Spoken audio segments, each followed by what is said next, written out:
Hello everyone. In this video, we are going to look at 4 main NN architectures. And the 4 main NN architectures, standard architectures that we are going to see are the McCulloch-Pitts neuron model, or more commonly known as the MP neuron model, then the Hebb network, then 2 adaptive linear neuron networks known as Adelin and Medellin.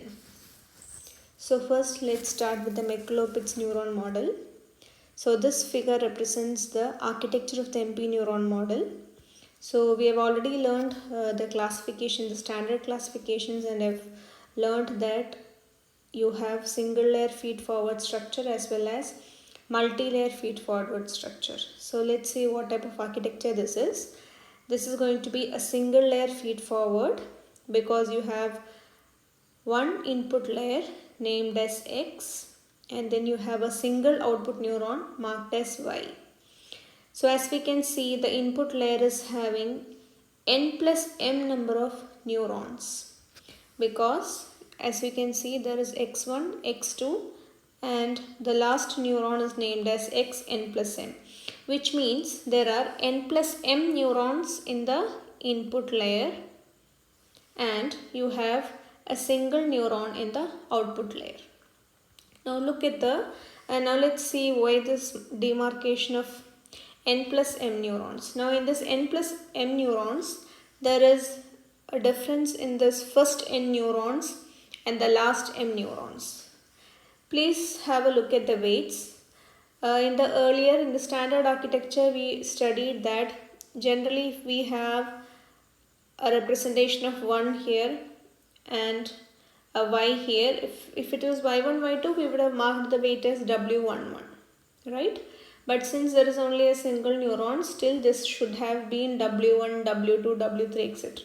But as you can see, the first n neurons are marked commonly as w, which means the first n neurons are having same fixed weights.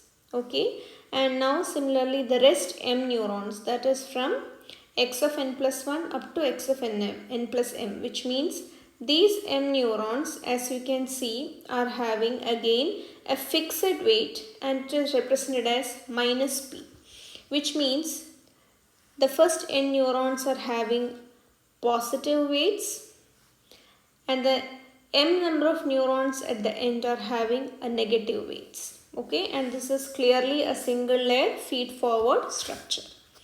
So these are the architectural features that you can identify from the architecture representation of a McCulloch-Pitts neuron model. So let's see this in words. So this is the first NN architecture that was developed in 1943 by Warren McCulloch and Walter Pitts. So that is why clearly this is having the term or having the name. It is named as McCulloch-Pitts neuron model. And the architecture, as I already said, it is a single layer feed forward structure and you have input layer with n plus m neurons, n neurons with fixed positive weights and m neurons with fixed negative weights. Okay, the output layer is having one neuron and the important point is that there is no bias given to any layer, which means neither the input layer nor the output layer is having a bias connected to it. And the activation function that is provided to get the final output is a binary step function, and this binary step function, as you know, it is based on a threshold theta. So only when this theta is crossing a particular limit, we know the function is going to have an output of 1. So that theta is determined by a condition which is given as theta should be greater than nw minus p, where w is representing your positive weights, p is representing your negative weight, and n, as you know, is the number of neurons, right? The n number of neurons. So nw minus p is whatever the value, say it is 4. Only when your theta is greater than 4, you are going to have a firing. So this is basically the architectural features of an McCulloch-Pitts neuron model, and as you can see that there is this being the first NN architecture developed, there was no hard and fast rule like how the weights are getting updated. Learning rule is always applied in order to find out how these weights change in each of the layer. Okay, in each updation how the weights get updated. വെയ്റ്റ്സിൻ്റെയും ബയാസിൻ്റെയും updation decide ചെയ്യുന്നതാണ് ഈ learning rule. അപ്പോൾ learning rule മെക്ലോപിറ്റ്സിന് പ്രത്യേകിച്ച് ഒരു learning റൂളും ഇല്ല. അതുകൊണ്ടാണ് it is being said as the first Indian architecture which is not having any learning rule. ഇതിന് ശേഷം വന്ന എല്ലാ ആർക്കിടെക്ചേഴ്സിനും അതിൻ്റേതായൊരു ലേണിംഗ് റൂൾ ഉണ്ട്. So this is the only one which is not having any learning rule. നമുക്ക് next നെറ്റ്വർക്കിലേക്ക് പോവാം, and that is the Hebb network. Okay, Hebb network again, as you can see, this is going to be a single layer feed forward structure because you have one input layer and one output layer. Your input layer is having n number of neurons and your output layer is having a single neuron. Now as you can see, there are weights and it is very beautifully marked as W1, W2, Wn, which means you are having varying weights that are connected from the input to the output. But there is a specialty in this architecture, and that is this B1. So this B1 is what we call as the bias. So there is a major difference from Michelopitz neuron model and the Hebb network model, and that is the inclusion of this bias. Okay, so let's look at the feature, and please note that in the Hebb network bias എന്ന് പറയുന്നത് എപ്പോഴും ഒരു positive bias ആയിരിക്കും. Okay, അപ്പോൾ നമുക്കിനി ഇതിൻ്റെ learning റൂളും ബാക്കി കാര്യങ്ങളും നോക്കാം. So firstly Hebb network develop ചെയ്തത്, it was developed in 1949 by Donald Hebb. And ബാക്കിയൊക്കെ നമ്മൾ ആർക്കിടെക്ചറിൻ്റെ കാര്യങ്ങൾ പറഞ്ഞു തന്നെയാണ്. സിംഗിൾ ലെയർ ഫീഡ് ഫോർവേഡ് ആണ്, n ന്യൂറോൺസ് ആണ്, പക്ഷേ ഇവിടെ വേരിയിങ് വെയ്റ്റ്സ് ആണ്. ഓക്കെ, അതുകൊണ്ടാണ് നമ്മൾ W1, W2 എന്നൊക്കെ കാണിച്ചിരിക്കുന്നത്. പിന്നെ ഔട്ട്പുട്ട് ലെയറിൽ അഗെയിൻ ഓൺലി 1 ന്യൂറോൺ. ഔട്ട്പുട്ട് ലെയറിലേക്ക് ഒരു പോസിറ്റീവ് ബയാസ് കൊടുത്തിട്ടുണ്ട്. പിന്നെ ഹെബ് നെറ്റ്വർക്കിൻ്റെ വേറൊരു പ്രത്യേകത എന്ന് പറയുന്നത് ആക്ടിവേഷൻ ഫംഗ്ഷൻ ബൈനറി സ്റ്റെപ്പും ആവാം, ബൈപോളാർ സ്റ്റെപ്പും ആവാം. നമുക്ക് മെക്ലോപിറ്റ്സ് ന്യൂറോൺ മോഡലിൽ ബൈനറി സ്റ്റെപ്പ് തന്നെയായിരുന്നു. അപ്പോൾ ഇവിടെ 2 ഓപ്ഷൻ ഉണ്ട്. പിന്നെ ഈ ഹെബ് നെറ്റ്വർക്ക് തൊട്ടാണ് നമുക്ക് വെയ്റ്റ്സ് അപ്ഡേറ്റ് ചെയ്യാൻ വേണ്ടി, വെയ്റ്റ്സും ബയാസും ഒക്കെ അപ്ഡേറ്റ് ചെയ്യാൻ വേണ്ടിയിട്ട് നമുക്ക് you had a learning rule developed, and being the first learning rule, it is again named after the developer. അപ്പോൾ ഡൊണാൾഡ് ഹെബ് ആയതുകൊണ്ടാണ് നെറ്റ്വർക്കും ഹെബ് network, and the learning rule is also termed as the Hebbian learning rule. So this states that when 2 neurons are activated simultaneously, the strength of the connection should be increased. So what happens is that whenever അതായത് ഒരു pass കഴിഞ്ഞാൽ, അതായത് input നമ്മൾ കൊടുത്ത signals ഒക്കെ input വഴി ഔട്ട്പുട്ടിലേക്ക് എത്തി, നമ്മൾ ആക്ടിവേഷൻ ഫംഗ്ഷൻ അപ്ലൈ ചെയ്തു, and you get your final output. അങ്ങനെ ഔട്ട്പുട്ട് കിട്ടിയതിന് ശേഷം അത് ഡിസൈഡ് ഔട്ട്പുട്ട് അല്ലെങ്കിൽ നമ്മൾ എന്ത് ചെയ്യും, വെയ്റ്റ്സിനെ അപ്ഡേറ്റ് ചെയ്യണം. അപ്ഡേറ്റ് ചെയ്തിട്ട് നെക്സ്റ്റ് പാസ്, അപ്പോൾ ഒരു സെറ്റ് ഓഫ് അപ്ഡേഷൻ കഴിയുമ്പോൾ you call it as 1 pass. So second pass നമ്മൾ കണ്ടിന്യൂ ചെയ്യുമ്പോൾ ഈ വെയ്റ്റ്സും ബയാസും ഒക്കെ അപ്ഡേറ്റ് ചെയ്യണം. അപ്പോൾ ആ വെയ്റ്റ്സ് ആൻഡ് ബയാസ് അപ്ഡേറ്റ് ചെയ്യുന്ന ഫോർമുലയാണ് ഈ കാണിച്ചിരിക്കുന്നത്. WI new എന്ന് പറയുന്നത് WI old plus XI into Y ആയിരിക്കും.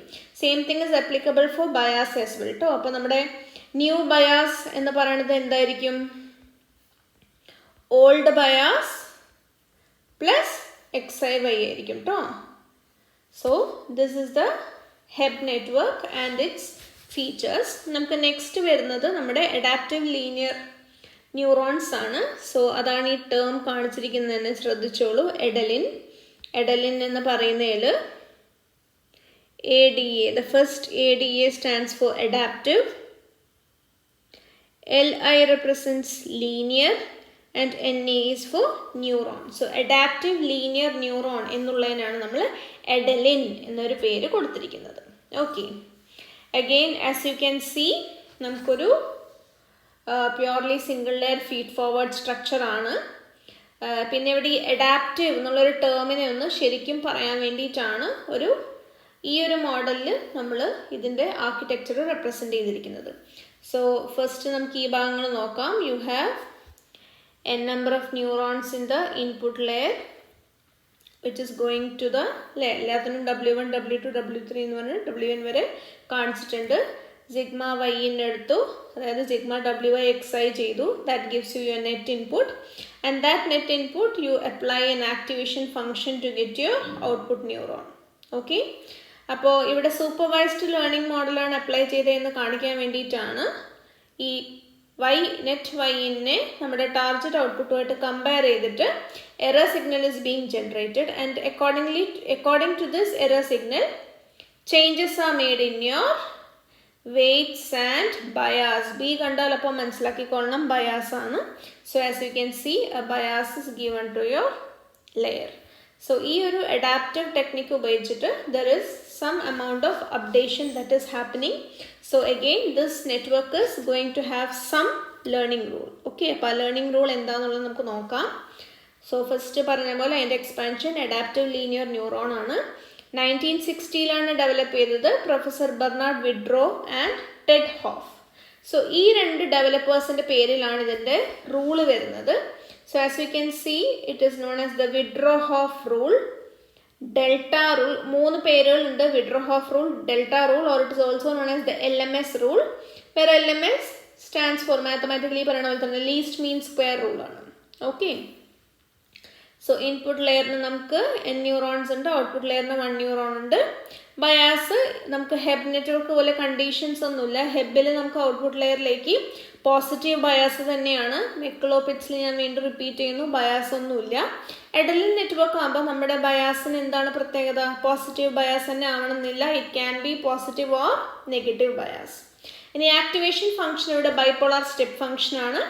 ഇനി ഈ റൂളിൻ്റെ സ്റ്റേറ്റ്മെൻറ്റ് എന്താണ്? റൂൾ പ്രകാരം പറയുന്നത് എൻ്റെ ഒരു ന്യൂ വെയിറ്റ് എന്ന് പറയുന്നത്, അതായത് എൻ്റെ ഒരു ഫസ്റ്റ് പാസ് കഴിഞ്ഞിട്ട് ഞാൻ ഔട്ട്പുട്ട് ചെക്ക് ചെയ്തു, എൻ്റെ ടാർഗറ്റ് ഔട്ട്പുട്ട് മീറ്റ് ചെയ്തില്ല, ഒരു എറർ സിഗ്നൽ ഉണ്ട്. So what will I do? എൻ്റെ നെക്സ്റ്റ് പാസ് വന്നു അല്ലേ? അപ്പോൾ നെക്സ്റ്റ് സെക്കൻഡ് പാസ്സിൽ എൻ്റെ വെയിറ്റ് അപ്ഡേറ്റ് ആവുന്നത് WI new എന്ന് പറയുന്നത് WI old plus alpha into T-YN into XI ആണ്. അപ്പോൾ ഈ T-Y എന്ന് പറയുന്നത് ആക്ച്വലി എന്താണ്? എൻ്റെ എറർ സിഗ്നലാണ് അല്ലേ? എൻ്റെ നെറ്റ് ഇൻപുട്ടിനെ ടാർഗറ്റ് ഔട്ട്പുട്ടിനെ ഞാൻ സബ്ട്രാക്ട് ചെയ്യുമ്പോൾ കിട്ടുന്ന എറർ സിഗ്നലാണ്. ആ എറർ സിഗ്നലിൻ്റെ കൂടെ എന്താണ് മൾട്ടിപ്ലൈ ചെയ്യുന്നത്? ആൽഫ എന്ന് പറയുന്ന ഒരു പാരാമീറ്റർ മൾട്ടിപ്ലൈ ചെയ്യുന്നുണ്ട്. This alpha is what you call as the learning rate. Okay, നമുക്ക് 3 ടൈപ്സ് ഓഫ് ലേണിംഗ് ഉണ്ട് ഒരു ന്യൂറൽ നെറ്റ്വർക്കിൽ: supervised, unsupervised and reinforcement learning. So അതിൽ ആ വാല്യൂ എന്ത് ടൈപ്പ് ഓഫ് ലേണിംഗ് ആണ് ന്യൂറൽ നെറ്റ്വർക്കിൽ നിന്ന് അനലൈസ് ചെയ്യാനുള്ള പാരാമീറ്ററാണ് ലേണിംഗ് റേറ്റ് അല്ലെങ്കിൽ ആൽഫ. സോ ഈ ആൽഫനെ ഡിപ്പെൻഡ് ചെയ്തിട്ടാണ് എഡലിൻ നെറ്റ്വർക്കിൽ നമ്മുടെ ഡെൽറ്റ റൂൾ അല്ലെങ്കിൽ withdraw Hoff rule. So based on that WI new is WI old plus alpha into T-YN into XI.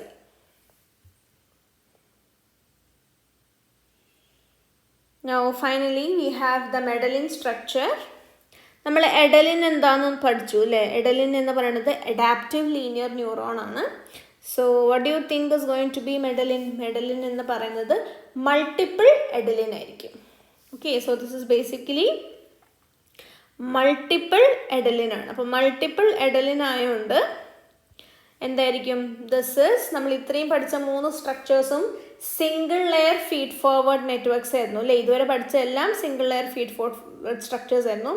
ആദ്യമായിട്ട് നമുക്ക് എന്ത് സ്ട്രക്ചറാണ് നമ്മൾ പഠിക്കാൻ പോകുന്നത്? നമ്മളൊരു multi layer feed forward structure പഠിക്കാൻ പോകണം.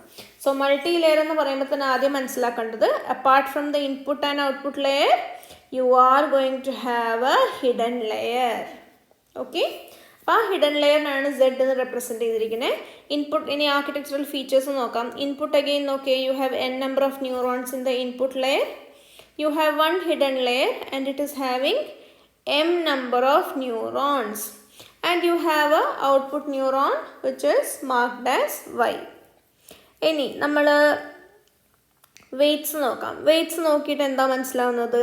W11, WI1, WN1 അങ്ങനെ നമ്മൾ മാർക്ക് ചെയ്ത സ്ഥിതിക്ക് the first conclusion that you can make is from the input layer to the hidden layer you are having varying weights. Okay, varying weights തന്നെയാണ്, അതിൽ യാതൊരു സംശയമില്ല.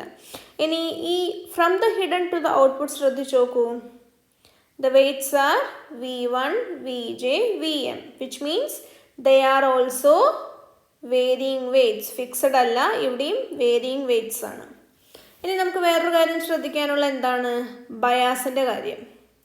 ഇനി ഇവിടെ ഔട്ട്പുട്ട് ലെയറിൽ നമുക്കൊരു സിംഗിൾ ന്യൂറോണേ ഉള്ളൂ, അതുകൊണ്ട് നമുക്കൊരു സിംഗിൾ ബയാസേ ഉള്ളൂ of value 1 which is given to your output. But hidden ലെയറിലേക്ക് ഒന്ന് നോക്കിയേ. ഹിഡൻ ലെയറിൽ നമുക്ക് നമ്പർ ഓഫ് ന്യൂറോൺസ് ഉണ്ട് അല്ലേ? ഇപ്പോൾ ഈ കൊടുത്തിരിക്കുന്ന ബയാസ് നോക്കിയേ. Z1 എന്ന് പറയുന്ന ന്യൂറോണിലേക്ക് B1 ബയാസ് കൊടുത്തു. ZJ എന്ന് പറയുന്ന ന്യൂറോണിലേക്ക് BJ എന്ന് പറയുന്ന ഒരു ബയാസ് കൊടുത്തു. ZM എന്ന് പറയുന്ന ഈ ന്യൂറോണിലേക്ക് BM എന്ന് പറയുന്ന ഒരു ബയാസ് കൊടുത്തു. അപ്പോൾ ഇവിടെ ബയാസ് കൊടുത്തതിൽ എന്താ പ്രത്യേകത? ആ ഹിഡൻ ലെയറിൽ എത്ര നമ്പർ ഓഫ് ന്യൂറോൺസ് ഉണ്ടോ എല്ലാ ന്യൂറോണിലേക്കും ഒരു ബയാസ് അപ്ലൈ ചെയ്തിട്ടുണ്ട്. ഓക്കെ, സോ ഇതൊക്കെയാണ് അതിൻ്റെ ഫീച്ചേഴ്സ്. നമുക്ക് നോക്കാം. So Madaline is multiple adaptive linear neuron. This was developed in 1962. മറ്റേത് 1960 ആയിരുന്നു. And you can see the developers are again the same people, Widrow and Ted Hoff. So architecture MLFF ആണ്. So N neurons with positive വെയ്റ്റ്സും hidden ലെയറിൽ M neurons with positive rates. ഇവിടെ ശ്രദ്ധിക്കാനുള്ളൊരു കാര്യം, hidden ലെയറിന് is also known as the എഡലിൻ layer and output layer is known as 1 neuron. ഇനി ബയാസിൻ്റെ പ്രത്യേകതകൾ. നമ്മുടെ ഔട്ട്പുട്ട് ലെയറിൽ കൊടുക്കുന്ന സിംഗിൾ ബയാസ് ഉണ്ടല്ലോ, അതെപ്പോഴും പോസിറ്റീവ് ബയാസ് ആയിരിക്കും. പക്ഷേ നമ്മുടെ ഹിഡനിലേക്ക് വരുന്ന biases it can be positive or negative. And the activation function that is used is in the bipolar step. That means between the input and ഹിഡൻ്റെ ഔട്ട്പുട്ട് കിട്ടാൻ വേണ്ടി നമ്മൾ ഇൻപുട്ടിൻ്റെ നെറ്റ് കോംബോയിൽ അപ്ലൈ ചെയ്യുന്നത് ബൈപോളാർ സ്റ്റെപ്പ് ആയിരിക്കും.